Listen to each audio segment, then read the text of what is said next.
Welcome into another episode of the Key of David podcast. I've got my co-host here, Trevor Keys, and I myself, David Douglas, are here with a new guest today, Nate Richardson.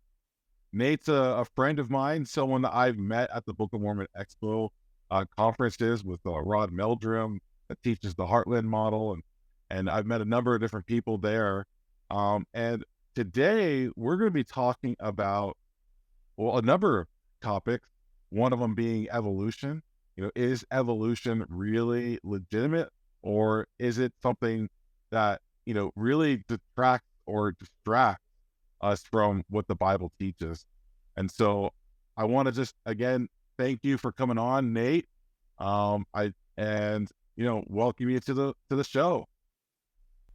Thank you. Super good to meet you. You're a great guy, Dave.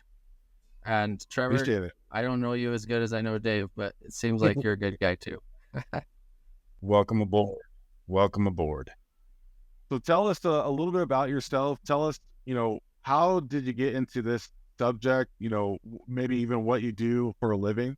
We could just start with that. Okay, so I graduated BYU in 2019, and I taught science for 4 years. I'm a licensed teacher, endorsed in a bunch of different science topics.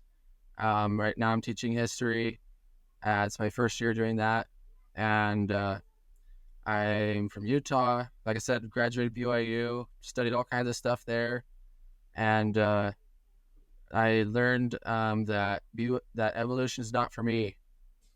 And I've done, 3 or 4 presentations with Universal Model Science by Dean Sessions at those Book of Mormon Expos, Firm Foundation, on the geology of Noah's flood and on how fossils disprove evolution, and about a rebuttal to the latest book out at Deseret book called Let's Talk About Science and Religion. It's a pro-evolution book, and I'm just getting ready to publish a book against that.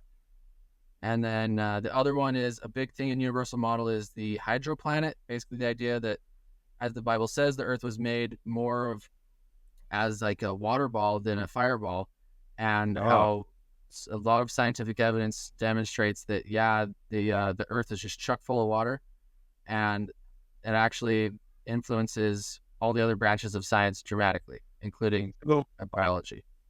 So how did you actually get into this? You say that you're a history teacher. What was it that really opened up or introduced you to this whole world of this kind of science? So I took a ton of science at BYU, and then, like I said, I taught science for 4 years. And while I was teaching science, I had a friend recommended Universal Model. So if you don't know that, this is the book. Okay, it's a meaty book. This is the first of 3 volumes, and the second one.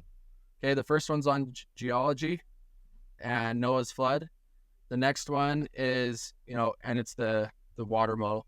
The next one is the biology stuff.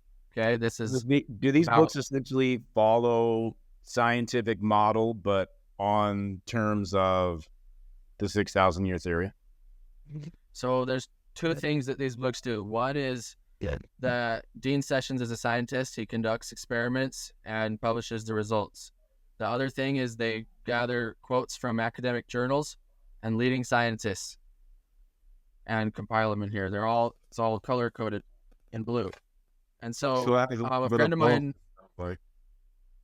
a friend of mine recommended them to me, and I started emailing Dean about questions about his model, and hit it off from there. And he's a good friend of ours now, and it's been really fun. And I've been promoting a lot of this stuff at richardsonstudies.com. It's my website. And like you said, Dave, it's basically it's a 6,000 year model that the earth was created. It says the earth was made in 7 days, and there's multiple scriptures of the Bible and the restoration that say a day to God is 1,000 years to man. So basically 7,000 year creation. Maybe not exact. I tend to think so, but even if not, the main point that we want to teach is that evolution, the old earth, and man evolving from lower species, it really hacks at the gospel big time. Yeah.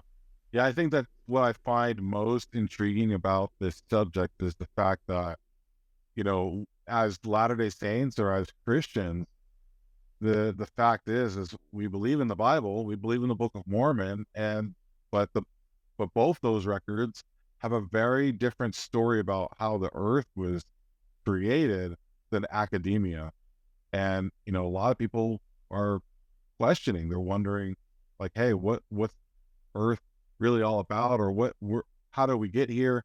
And with important questions like that, it's like, it's either, are we going to believe in God and that these records are true, or are we going to believe academia?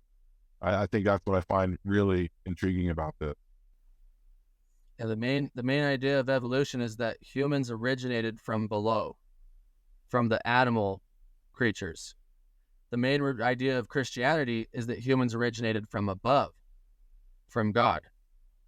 Yeah. Two opposite things. And evolution, the whole point that evolution was created a couple hundred years ago was to eliminate God out of the picture. Because if you can find a way of explaining nature without God, he probably doesn't exist. That's always been the goal of evolution, is to explain nature without God. Yeah, and there's a whole host of issues as soon as you start thinking God's out of the picture. And so I totally get it. So then, you lose morality, you lose a lot of stuff. What would you say is like the most intriguing part of this subject for you, or what is it that you like talking about the most and teaching? So with all the different topics, all the geology, all the biology, even the history that's in the Universal Model series, I do like the evolution topic the most, just because it's so central to the gospel. Yeah. So there's a book that came out at Deseret Book in 2023, and it's called Let's Talk About Science and Religion. It's in this series of Let's Talk. And from what I can tell, I mean, the only book that I've really devoured on that series is the science one, but it was very liberal. It's very pro-evolution, and it's dogmatically pro-evolution. This is the way it has to be. And it presents a case that all the scientists agree on that, and it tries to present a case to where it would work with the church teachings. So I have a couple 100-page rebuttal to that where I go into detail explaining both the science and the doctrine to where, you know what, we really don't need evolution. Evolution is a relatively new idea in science, and evolution is a relatively newly accepted idea in the church. The church teachings have consistently been against evolution and old earth, and only recently has it become popular among members to teach evolution as being something that's compatible with Christianity. When did it start weaving its way into conference talks and Leohonas and enzymes and all of that? Like, when did that start to happen? Was this in the 80s, 60s, 70s? When was it? So evolution has never been taught at General Conference. The only thing that's been taught at General Conference is that God created man, that Adam is the first man, and evolution's whole point is to get rid of the idea of a first man. You'll find people in the church who believe evolution and they don't really know what to do with Adam. Okay, so we'll get into that. But okay, you've got all of the church presidents, including President Russell Nelson, have repeatedly talked against evolution. Okay, there was a couple of them. McKay was a little bit soft on it. Anyway, the evolutionists in this book, they're BYU professors. Anyway, they point out, the evolutionists love to point out James Talmage and John Woodsoe. And they never preached evolution over the pulpit. All they had was this personal opinion that evolution was a possibility, or old earth, especially Woodsoe. And you've got Henry Eyring Sr.'s dad. He was in favor of evolution, but he wasn't an apostle, but they chalk him up there. So at BYU, there were three professors who were fired for teaching evolution. Because Brigham Young said, I don't want evolution taught at this school. I want this school to specifically expose Darwin and Huxley. Okay. He said this. And so in the, several decades ago, people were getting fired for promoting this, because when you promote evolution, what comes with it is a non-literal version of the scriptures. Because there's plenty of scriptures, man. I tell you, there are plenty of scriptures that, oh, by the way, President Benson called Darwin an antichrist. Okay. Whoa. So, and President Benson said, use the Book of Mormon to combat the false teachings of our time. And I can show you left and right in the Book of Mormon that it is totally against evolution.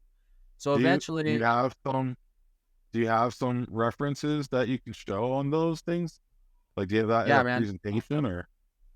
Yeah, in those slides I got you, there's a bunch on there. They're kind of, towards the, let's see if I can, oh yeah, bingo. Okay. So yeah, if you want start out with a couple Book of Mormon scriptures. Okay, there's the Brigham Young one where he says, we got enough of these Gentile schools. We want a school that's going to oppose Darwin. He says, I'm uncompromisingly opposed to Darwin. Sorry, this is a really long presentation. I'm just going to flip through and find a couple Book of Mormon scriptures for you guys. Let's see here. So a really common one. Okay, here it is. So, 2 Nephi 2 says, okay, all things would have remained in the same state in which they were after they were created. They must have remained forever. They would have had no children. In other words, if it weren't for the fall, all things. Now that means nature too. Some people like to say, oh, well, the Garden of Eden, things were on freeze, but everywhere else, things were evolving and dying and killing each other and naturally selecting and survival of the fittest. It was just a real bloodbath out there. But in the Garden of Eden, no. The book of 2 Nephi says all things created must have remained in the same state after which they were created. Okay? So remember, the picture of evolution is that things have been killing each other in a fight for the survival of the fittest for billions of years. Okay?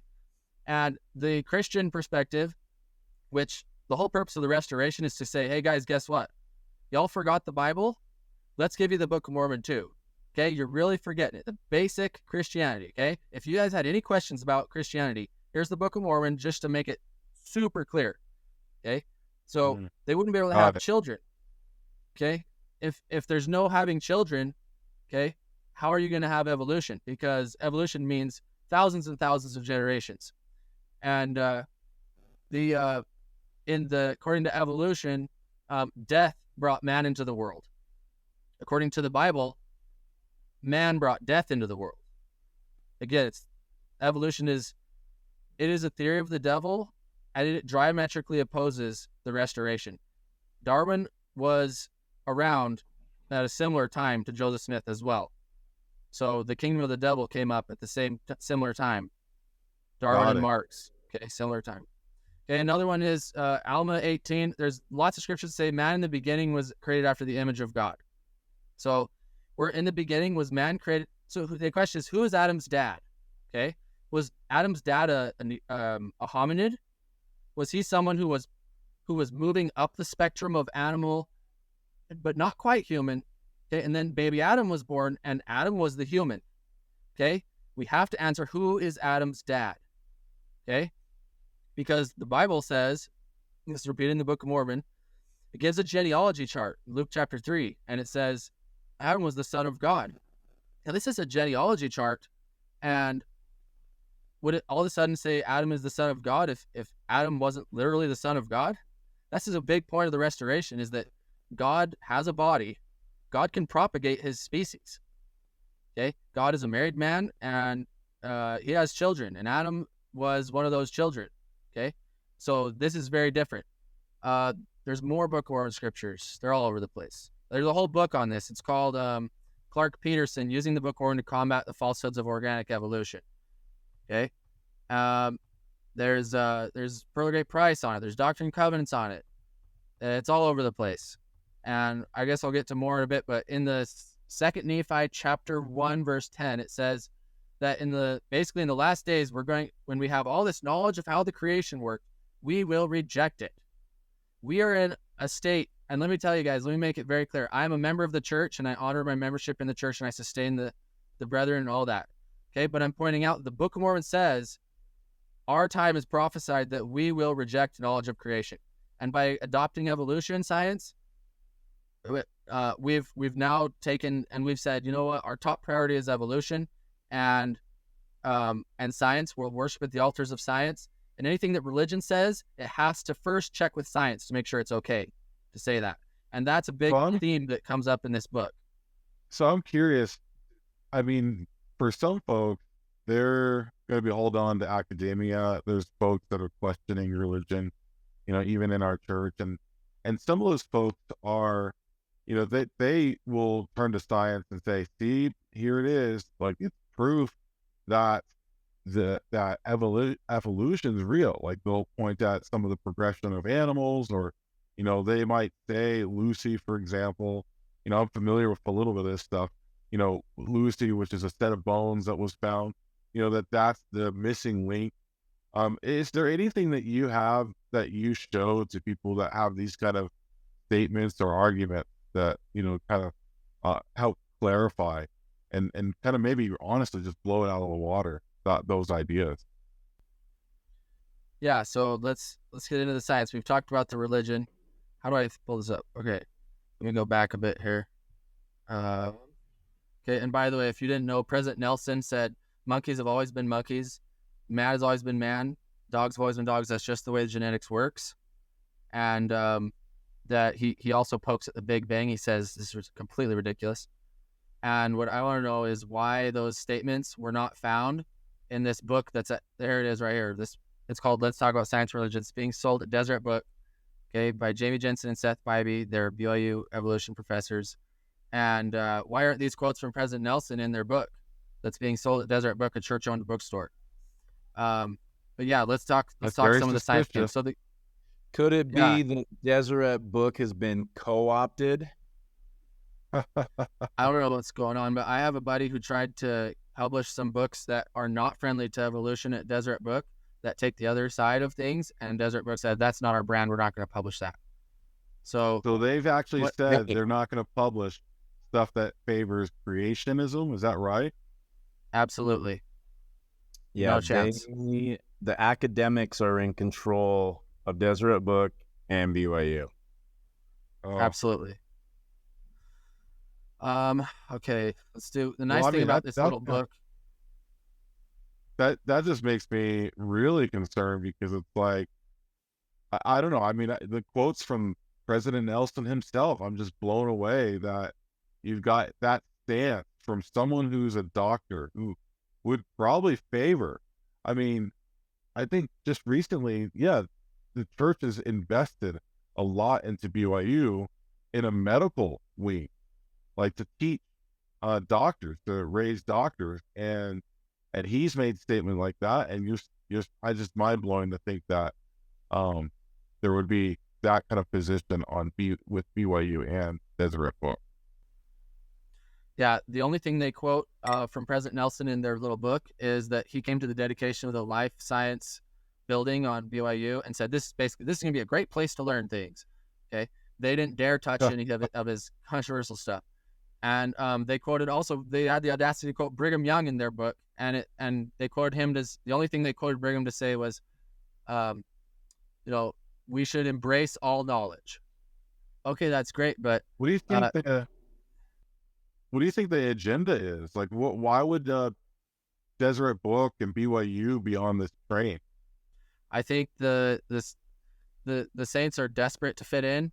They're tired of being persecuted, and they'll bend over backwards to be mainstream. Wow. I keep thinking about, like, President Monson, Dare to be a Mormon. Like, Dare to be a Mormon. Like, I'm not going to quote the whole thing. Don't say that name, David. Don't say that name. Yeah. So some people from the earlier generation, they don't know. How can I see this slide? Is that okay if I pull up the slide? They don't know that evolution's even being taught at BYU, because when they were there, it wasn't. But in the Bean Museum right now, you can see this display of Neanderthals as ancestors to the humans. We also wrote a letter to Elder Oaks. We're like, what's going on, man? And he said, look, evolution's being taught at BYU, but as a theory of men, but it's not being advocated. And guess what? I graduated from there 5 years ago, and I'll tell you, it is absolutely being advocated. I had multiple professors tell me that Adam was, the whole thing that we're from the lower species, and so it's definitely being advocated dogmatically. There's, so let me get to some stuff here. You mentioned Lucy, okay? So Lucy, they also bring up Lucy in the book. The nice thing about this Let's Talk About Science and Religion book is that it brings out some of the main talking points. And so I hit on all those talking points, and you're going to want to check that out. I'll have it on print soon, but you can see, you can download a free copy of my research on this at richardsonstudies.com on the science page. Okay, Lucy, they found this little handful of bones, okay, and they made this creature out of it. This is a standing upright. The bones don't show that. It's got white eyes. All humans have white eyes, okay? The apes do not. Okay, so they've magically decided to give it white eyes. The feet, the human toes point forward. The monkey toes point sideways so they can climb onto branches and stuff. Okay, there was no feet found for Lucy, but they just decided we're going to give it human feet. Also, the hair. They couldn't tell what kind of hair this thing had, but they decided we're going to make it hairy. And the skin color, we're going to make it brown color. They didn't know any of this, okay?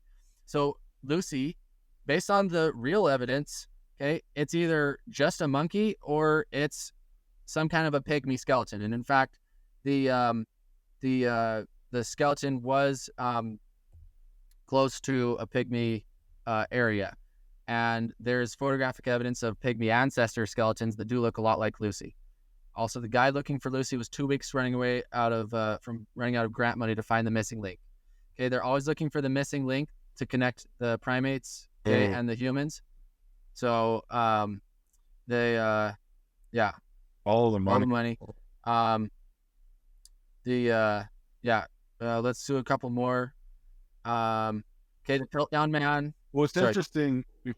Before you go to, I was just thinking about this with Lucy, is that it's like if it's an evolutionary advantage to have human feet, like then you lose the opportunity to climb trees like your ancestors. And it's like that's not an evolutionary advantage. I don't get what the advantage is there.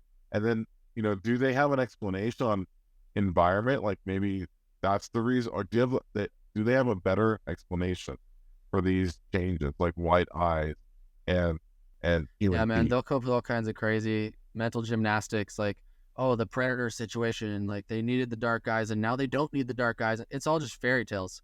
Okay, there's famous evolutionist lecturers that say we are not, evolution is a historical science, so laws and experiments are not appropriate for evolution.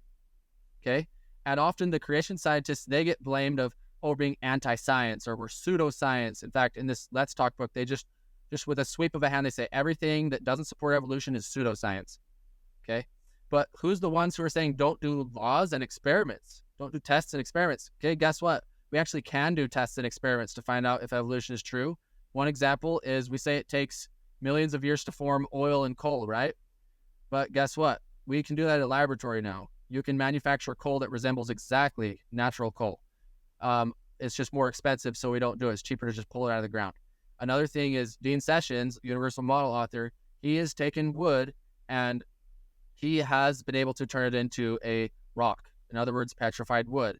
It just takes a matter of hours. When you get the right amount of water and pressure and heat and some minerals in there, A matter of hours, you can turn a stick into a rock. Okay?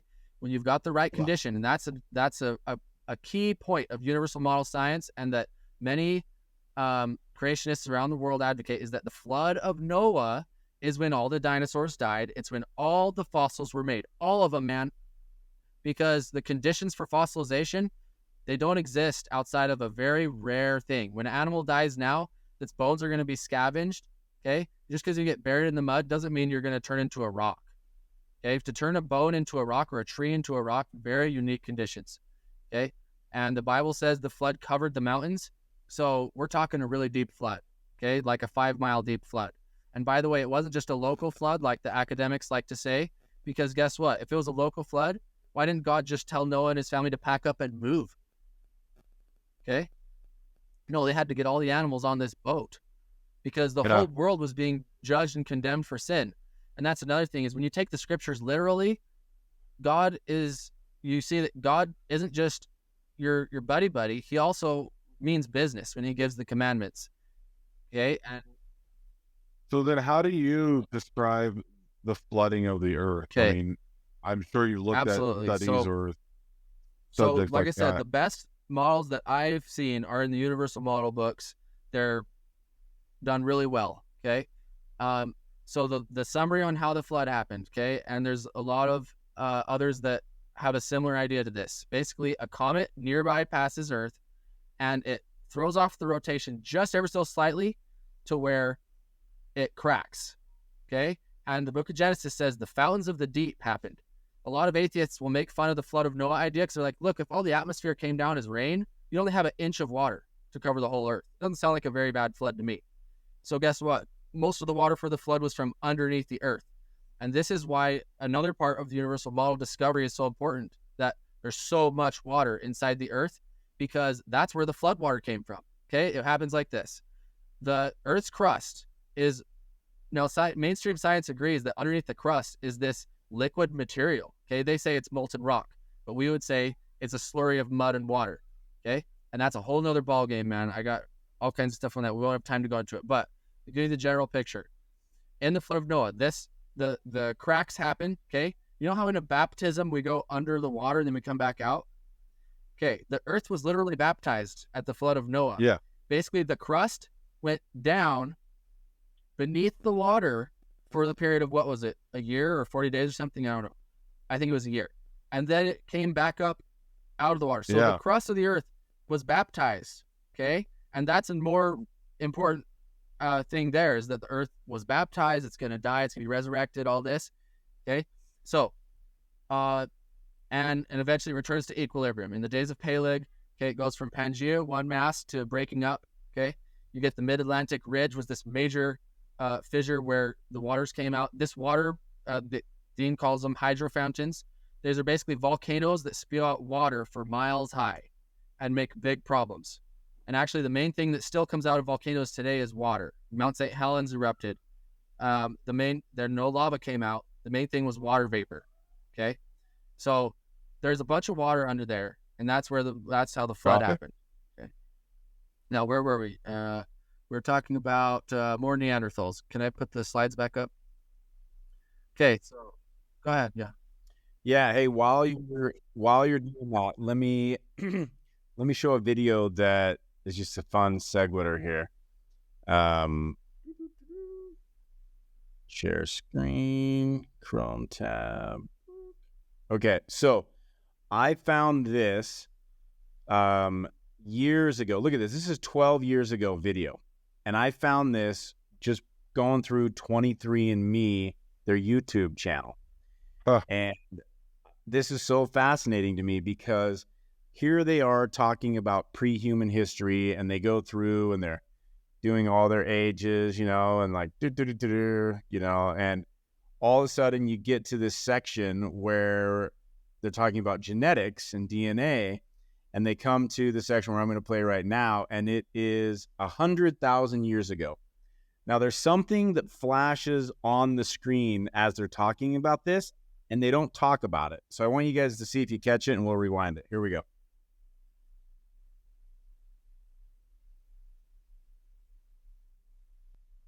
Years ago, their skeletons weren't no different from ours. But these early Homo sapiens shared the planet. See it? The spaceship? Did you see it? Yeah. But these early Homo sapiens shared the planet with. So they've got a sub-Saharan Africa, and they've got a little UFO that comes up there and is like, bleeps it right nod in Trump. Yeah. I mean, what do they think of it? So they're basically saying somebody came down 100,000 years ago and tweaked the DNA, is what they're saying. Interesting. Absolutely, because if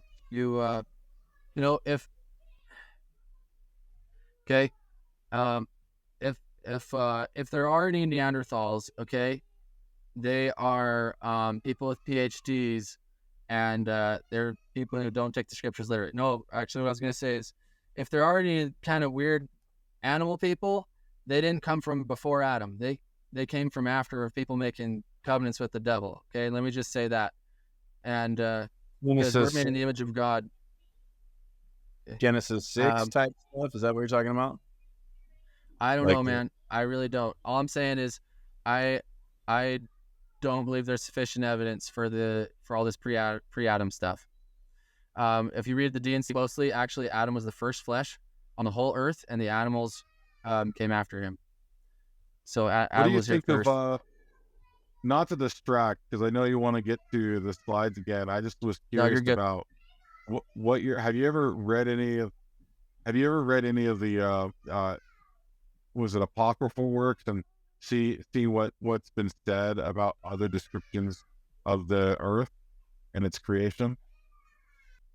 So I've gone through the Book of Enoch and a couple other things. My understanding is they have there's some different stories on some early things like Adam and Eve coming up out of a cave, or different things like that. I know about Lilith, right? But as far as the Bible goes, hollow earth. Yeah, I've heard the theory. Yeah. So my main theory that I've seen the most evidence for is that we have a hydroplanet with an epic amount of water in it. Now, could there be unexplored cave systems? Who knows? We're finding more and more cave systems, and more oceans underneath the surface all the time. You got to flip it around. Instead of the oceans being 99% of the Earth's water, those are 1% of the Earth's water, and 99% of the Earth's water is under the crust. So that's a whole big part of the universal model. And then the little alien ship that flew by, they're trying to find these ways. They're not, when you get to how did humans show up here, the options are not very good when you don't have God making man, because you got to have, like it said in that little video, aliens fly by and tweak the system, or Watson and Crick, I think it was one of those guys said, yeah, maybe like a microbe flew in here on a rock and landed here. But again, it's just avoiding the topic, the question of origins. Where did we really start? And it's ridiculous. The best analogy that I like to share is the flood of Noah was this boat, right? And it took humans and animals. Okay, maybe they even brought some seeds if they needed them. But they went from the old world to the new, okay? In other words, they went from where they were to where they were going. And guess what? I think that's a big analogy for how the creation of this earth happened.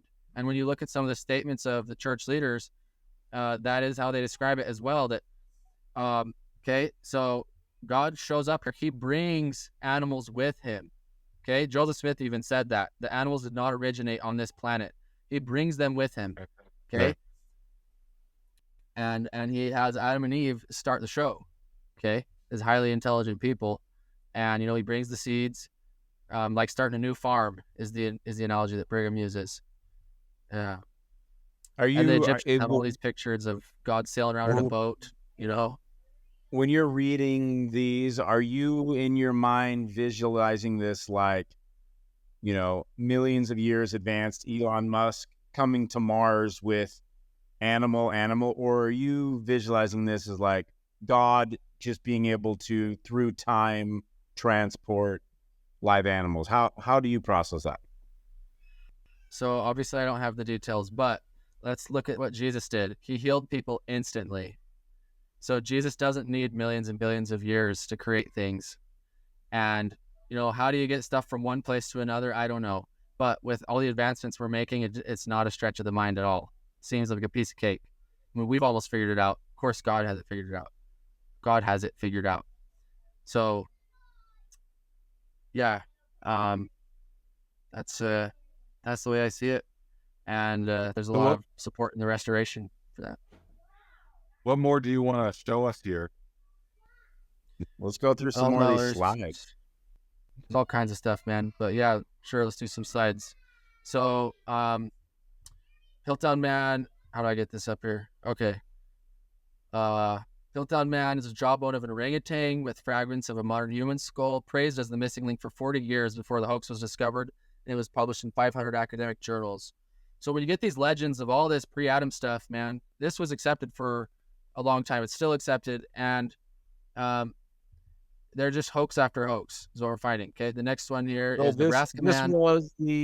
This was the original Lucy, like before Lucy was Lucy. The Piltdown Man was first. That's what this is.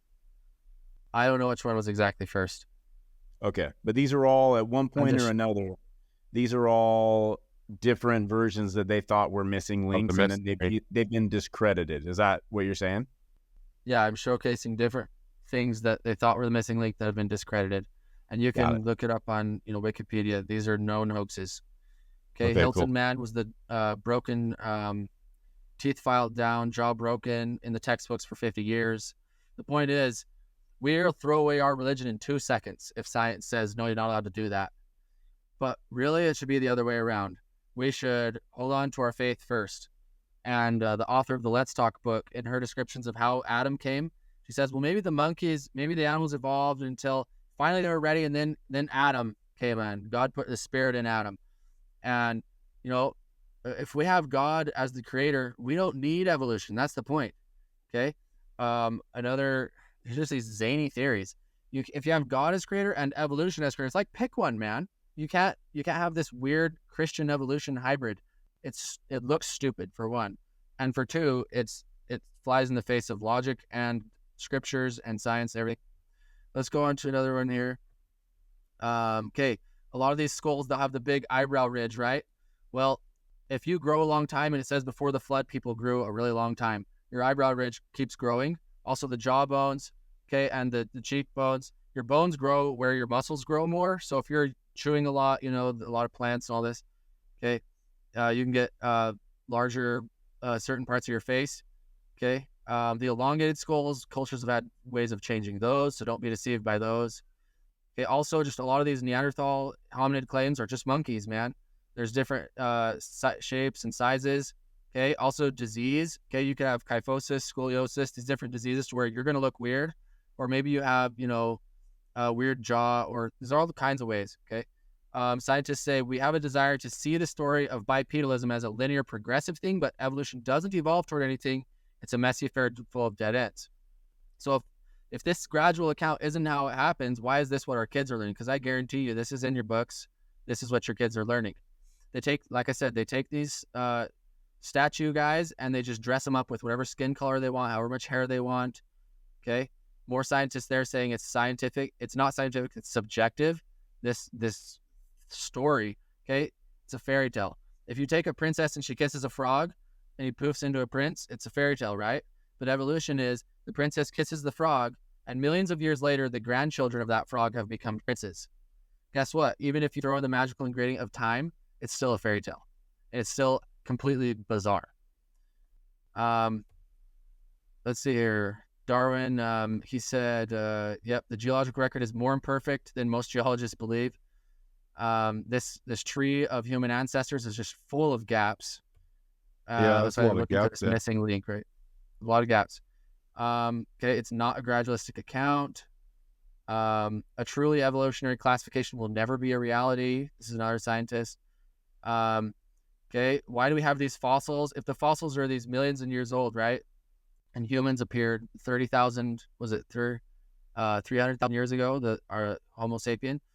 Okay, why do these look like common animal types? That's clearly a wasp. Those are clearly crawfish. These bacteria, 45,000 generations later, they're still bacteria. But humans, in just 2,000 generations, we've changed species. Another thing is the clear distinction between species is a big hint. Okay, why is a cat so different from a dog?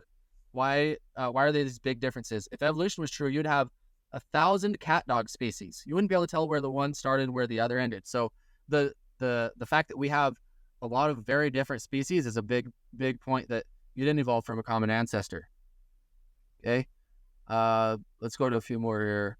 Okay, this is a couple prophets saying, Adam's dad was God.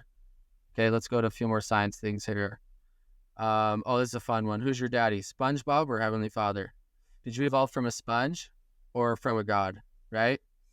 Now, one thing that we'll get to, this is confusing a lot of people. Evolution is a ideology, a secular religion, an alternative to Christianity with its own meaning and morality. And what is the meaning and morality of evolution, guys? What is the fruit of this tree? Well, it's Nazi Germany, and it's Mao's China. Okay, it's mass homicide. Okay, there's Benson calling Darwin an antichrist. Okay, this tree of life, here's in the middle is where we all descended from. And then you go out to the branches, and it's all the specific species. Guess what? Only the very outer branches labeled. You know why? Because these inner branches, they don't exist. These are all theoretical, man. We didn't come from this all these ancestors, they're not discovered. They're all theoretical. Still important to note these trees where there's supposed to be these links. Is still a theory. Yeah, absolutely. And they don't like the word, when they say, oh, it's a theory, but theories are important and there's a lot of, evidence for theories, but really a theory is to demonstrate a law. And so, yes, it is theory, not law.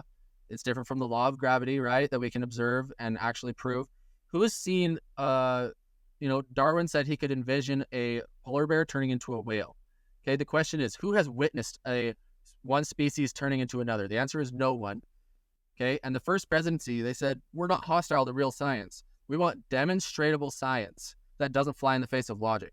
So first off, evolution is not demonstratable. Like I said, it's a historical science, not a physical science.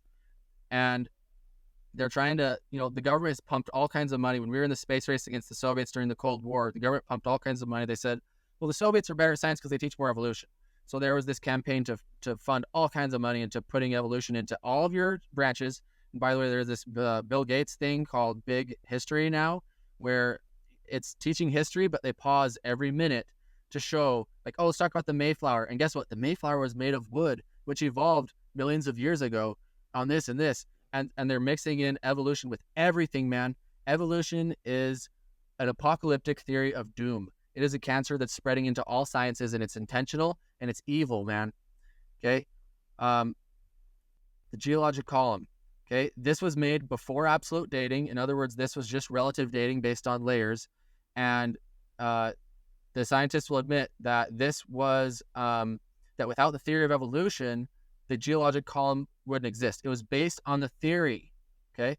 The column is nowhere found in nature. You can't dig down and, oh, here we are at the Jurassic layer. Here we are at the Triassic layer.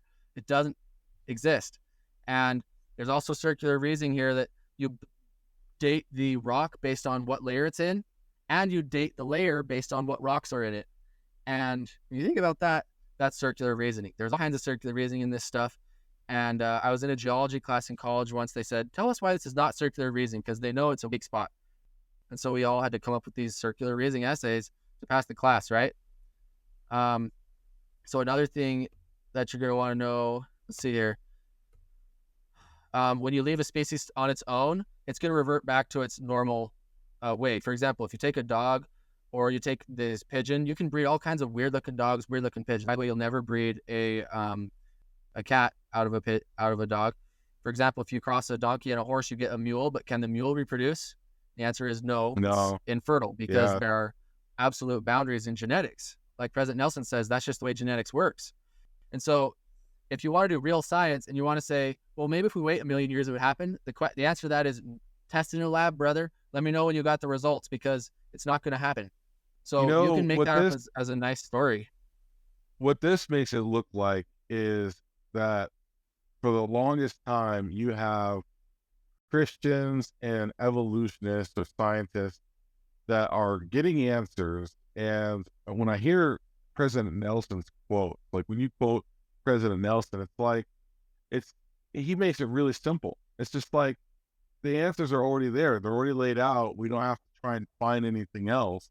But then you've got the evolutionists or the academics that are trying to find answers in all these interesting, weird, and bizarre paths. And it reminds me of actually, Lehi's dream, just all these foreign paths that people have in the midst of darkness, which is really symbolized confusion. It's just, President Nelson, I love, again, those quotes, because it's just like, it's really simple, and here's the answers. And it to me, it occurs to me like, hey, there's no reason to look for anything else or go down these odd paths. Yeah, what does the Book of Mormon say about the Jews? It says they looked beyond the mark. They wanted this complex stuff that they weren't satisfied with the truth. And so they had to go make up some other stuff. And before 200 years ago, scientists knew that the flood wiped out the dinosaurs. Scientists knew that the earth was made out of a water setting. Scientists knew that the earth was relatively young.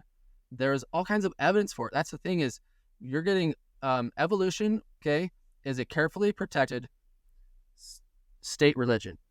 Okay, all of the tax money at schools, it's all going to pumping evolution. There's tons of evidence. I can cram some evidence in this short little show we're doing, but there's tons of evidence that for the young earth, for the humans as Adam and Eve, the first people here, man. But you're not going to see it in school because it's the devil has deceived the whole world. The Book of Revelation says he's deceived the whole world, and people aren't comfortable with that. How can there be that big of a deception? It's all the mainstreamers, they're into this. It's not all the schools. It's crazy, right? But that's the thing is, man, we're in the restoration. We're in the church that says there's angels showing up all the time. And, you know, why are we trying to be mainstream anyway? Why can't we accept that the devil's, this is the last days, man. The earth is going to end soon. We're going to the end of all things. Don't you think there's some big things that are getting pushed? One of the main problems with, divorcing our children to send them to the public school all day, every day, they're going to get fed this crap. And the fruit of evolution, so many people leave Christianity. Elder Anderson, I think, was saying 30,000 people in the last decade or something have left Christianity. This is at the heart of it. Evolution is at the heart of the faith crisis. This is very important. Okay. A couple more little side things. No one's witnessed this. We'll skip this. All right. They bring up this bird. They're like, hey, this bird is a bird. It's a reptile transitioning into a bird, and it's called Archaeopteryx. And really, there's a whole bunch of problems with this. Okay, there's other birds that also have teeth. The ostrich that have claws on their wings. Okay, the ostrich and these others. There are also other birds that have claws on their teeth. The platypus is this really weird animal that's like all kinds of different animals. In other words, if we've come across a confusing animal, doesn't mean that it's, oh my goodness, it's a bird transitioning, it's a reptile transitioning into a bird. And we don't have evidence for the evolution of feathers, by the way. So nobody has a clue how those happened. And except for the Christians, they know that God put them here, man. God put them here. Here's some birds with teeth, by the way. And okay, I want to jump into this right here. Okay, they say homologous structures. Okay, look at all these different things. There's a horse leg, a dog leg, a bat wing, and a man's arm, the penguin. Okay, now they'll say, oh, there's some similarities here, the number of this and that. But look at those; they're very different. Okay, the plain and precious. What's the restoration about? What's the Book of Mormon about? It's about the plain and precious truths that have been lost. What's the plain and precious thing about all these different things? I compare my arm to my dog's arm. Man, there's some big differences. And evolution, if you can just show there's similarities, it doesn't mean evolved from a common ancestor. Look at me and my my cell phone charger. Okay, we both have a long cord. Okay, guess what? My intestines are a long cord. Guess what I just discovered? I have proof that me and this phone charger descended from a common ancestor. See how that works? It's just like magic. If I can show that there's any similarity between me and a monkey, by darn it, I descended from that monkey. Okay. Another one is, and by the way, these are all claims. Okay, DNA is a big one. Right? Well, I get, yeah, but DNA is the proof. DNA proves evolution. Okay, actually, it doesn't. The common human ancestor with DNA is just 6,000 years ago. She's called mitochondrial Eve. Okay, lived about 6,500 years ago. All of the humans on the planet, you can trace them back with DNA to 6,500 years ago. A theory which clearly doesn't match with evolution theory. They also say we have evolutionary leftovers like the whale pelvis. Okay, there's this plant biologist plant evolutionary biologist, and they said, what's the best evidence for evolution? He says, the whale pelvis. He points to this thing in a totally different, zoology, not his field. And guess what? The whale pelvis is important to this day for reproduction. Guess what? There's these little feet that come off of snakes. And guess what? They're important for, reproduction as well. I've got a question. The human coccyx. Yeah. The human coccyx supports muscle, helps balance. So I'm curious, Nate, as you've been studying these things, I'm wondering, how has this helped with your personal relationship with God or your testimony? Like, what parts of of what we're talking about make the difference for you? So there's some theological things, but there's also just the church. The church has taught against evolution for 200 years. And if all of a sudden evolution is true, that's kind of hard to swallow. Okay, the other part of it is the church is taught evolution. They've taught against evolution. Okay, again, okay. All the scriptures. Yeah. There's multiple first presidency statements, and we'll make sure we read those. The other part is, man, I'm a child of God, and that means something. Like literally, I have divine DNA. I have divine past, which means I have the potential for a divine future. If I'm just from a frog, I don't know if I'm really going anywhere. So theologically, it makes sense. And the scripture says, be ready always to give a reason for your beliefs. It's so much easier for me to defend Christianity if we're not trying to put evolution into it. So those are a couple of things there. The first presidency statements, we'll want to read those. Yeah. The church is true, and the leaders have, it's not perfect, and everybody has problems, right? But the general message has been consistent. One of the devious claims in the Let's Talk book that's being promoted is that there's been varying views of church leaders, okay? But again, it's just those two apostles. Everybody else was on board with, evolution is clearly no good. Elder McConkie said it's diametrically opposed to the plan of salvation. And, it's just all over the place. The first presidency statements are really important. I got some good ones for that. Let me share them. I got 10 that I popped up that are really good. Okay. See my screen okay? Yeah. All right. So James Faust, 2003, The Great Plan of the Eternal God. Elder Faust touches on the plan of salvation, including thoughts of the creation of man while discussing the role of God versus naturalistic processes. The Seven Deadly Heresies by McConkie, a well-known talk where McConkie identifies evolution as one of the, quote, deadly heresies that conflicts with LDS doctrine. Russell M. Nelson, 2000, The Creation. In this talk, Elder Nelson, a former heart surgeon, discusses the creation from a doctrinal perspective and addresses evolution with caution, emphasizing faith in divine creation. Richard G. Scott, 2004. Elder Scott discusses the pursuit in truth, including the relationship between faith and science, touching briefly on evolution. Ballard speaks on the creation of man and earth, presenting a perspective that emphasizes divine involvement over naturalistic evolution. Nelson again. Elder Nelson emphasizes the divine nature of humanity, implicit in contrasting with evolutionary theories, and just keeps going and going and going. And I mean, Bednar, Packer, Eyring, all of these. I can tell you, I wasn't aware that they talked about this as much as they were.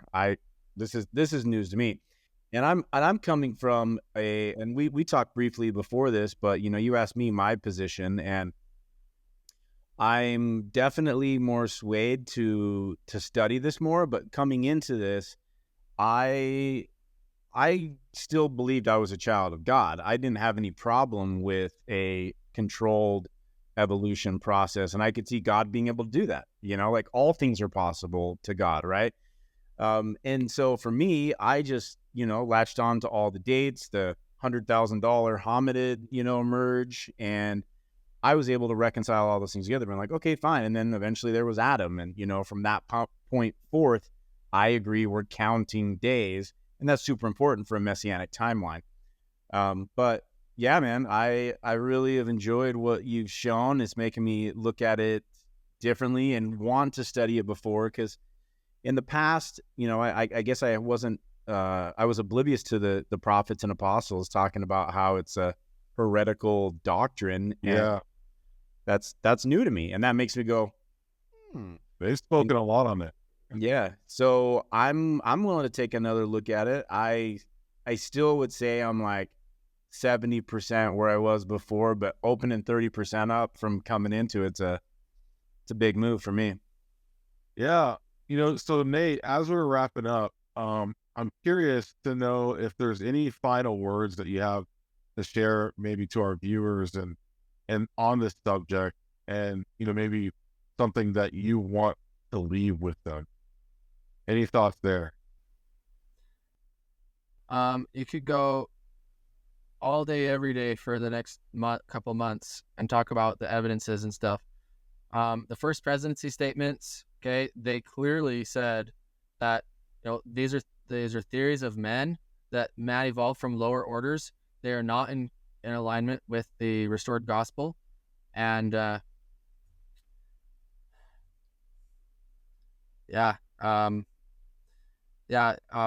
if I don't get to come back to tell you guys more, I'll just point you guys at least to richardsonstudies.com. That's where I've got a bunch of this stuff up for free that you can look. I've got several overviews of universal model to kind of break it down and give you a little introduction to that. I've got a specific book that's going point by point, debunking all this stuff that's in this pro-evolution book. And I have no fear on this topic because I'm on the right side. I am standing with the prophets, and I'm standing with the revealed word, and the scientists are starting to catch up. This evolution is a dying theory, and that's their top secret, and it scares them to death. That if it were for all the tax money, evolution would have been gone a long time ago. Evolution isn't just something that needs tweaked every now and then as we find a little update, and that's what science does, right? Is it tweaks things and updates them. No, the whole dang thing is dead wrong. There was no Neanderthals. There was none of that.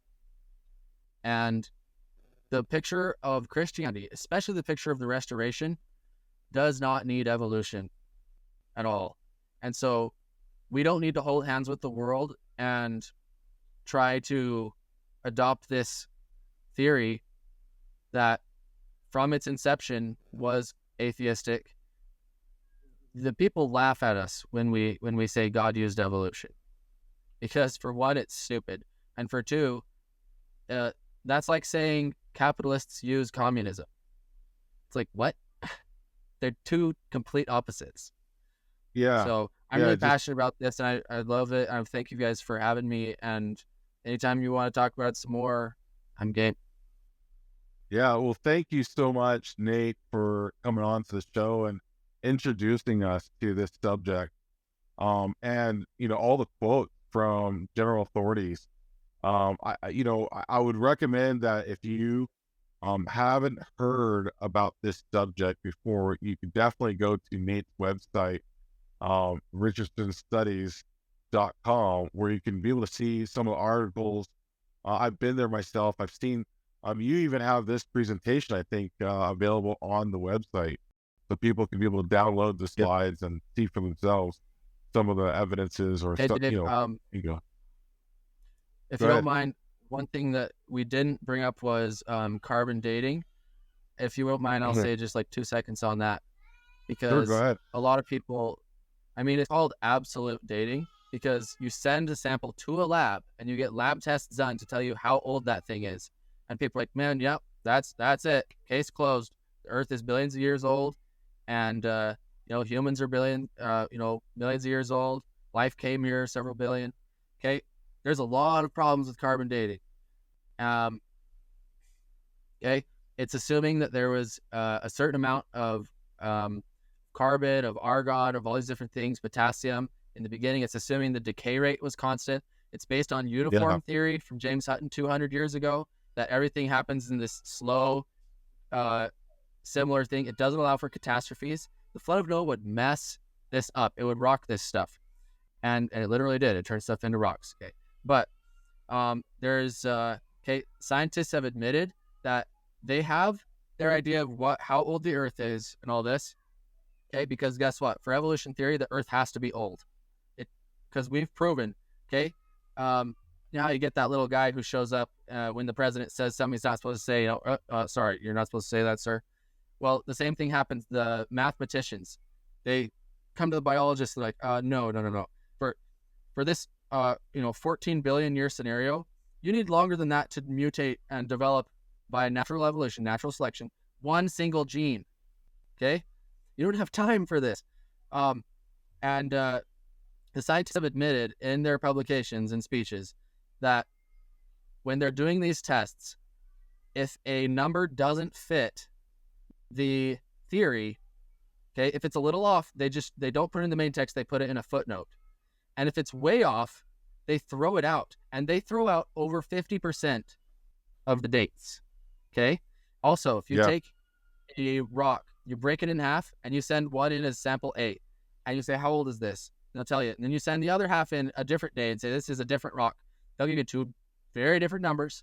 And then you can even take the same rock, send it in 2 different times. They'll give you 2 very different numbers, but don't tell them that it's the same rock or else they won't do it. This has happened a lot. Okay. So it's a house of cards. They want to pretend like the science is settled. It's all locked in. It's not. Okay. And maybe this is this little discussion we've had tonight will whet your appetite to where, gosh, maybe I shouldn't just take for face value all these claims. And if you look closely, they're admitting it. But for the militant, socialist schools, you're not going to hear about that. Okay. Evolution is not cutting edge science. In other words, okay. Cutting edge science is showing, oh crap, it's wrong. I've seen for myself, just, as I've run an account on Book of Mormon evidence, that honestly, when you really get into the science, especially genetics, which touches into evolution, you start to discover that there is a lot of opinion that leads science, rather than the actual science that goes into finding discoveries and such. So, yeah, thank you so much, Nate, for sharing with us, these subjects. I think it'd be really great to, explore some more of these topics, and like Trevor said himself, he's a lot more open to exploring and studying these subjects, and we'd love to have more folks like you on as well, talking about evolution, talking about carbon dating, talking about some of the fossil records, and touching maybe even to dinosaurs a little bit as well. But I think we're going to go ahead and wrap it up right now, this episode, and I want to thank you everybody for watching. Go ahead, Dave. and go ahead. I was just going to say, you've probably never, I mean, Trevor, all these guys, this is top secret stuff, man. But you can find out about it. Like, we're out there. People who know about this, they're out there. There is books. There are many books. Okay. There are many serious journals that, high scrutiny. Okay. Now, of course, the mainstream journals, there's a vertical wall. You won't get anything published that doesn't have to do with, that question of evolution. But no one told me at BYU that there was such a thing as actual science that promotes, okay, because they don't believe in the flood. Okay, they don't believe in a lot of this stuff. They think it's all this mythical thing, and Adam was just a myth, and it's all washed. It's all whitewashed. Maybe you could say that. But I just want to encourage everybody that it's out there. Okay, here's a good one. It's called Evolution Cruncher. Okay, it's a little fatty, little 900 page thing. You can grab a free copy of this at creationism.org, and it just goes over and over and over. And the thing is, this stuff's buried. Okay. Yeah. And it's silence. This is oppression. Okay. The reason that evolution is holding on is because it's a dictatorship in academia. But look for it and you'll find the answers. Thank you for coming on. As for myself, I'm David Douglas, and my co-host Trevor Keys, and our guest Nate Richardson. Thank you for watching, and be sure to like, subscribe, and share these episodes with your friends and family on social media. We will see you next time. In the heart of Zion, where the truth shines bright, we gather the stories, bring the shadows to light. From the ancient prophets to the visions anew, we're here to explore, to learn, to renew. Zion Media, where the journey begins, unlocking the mysteries, where the spirit wins. From the mountains of Mentina to the city of light, we're guiding the seekers through the darkest night, with the words of the prophets echoing in our soul. We dive into the scriptures, seeking to make us whole. From the plains of America to the temples on high, we uncover the secrets as the eagles fly by. Zion Media, where the journey begins, unlocking the mystery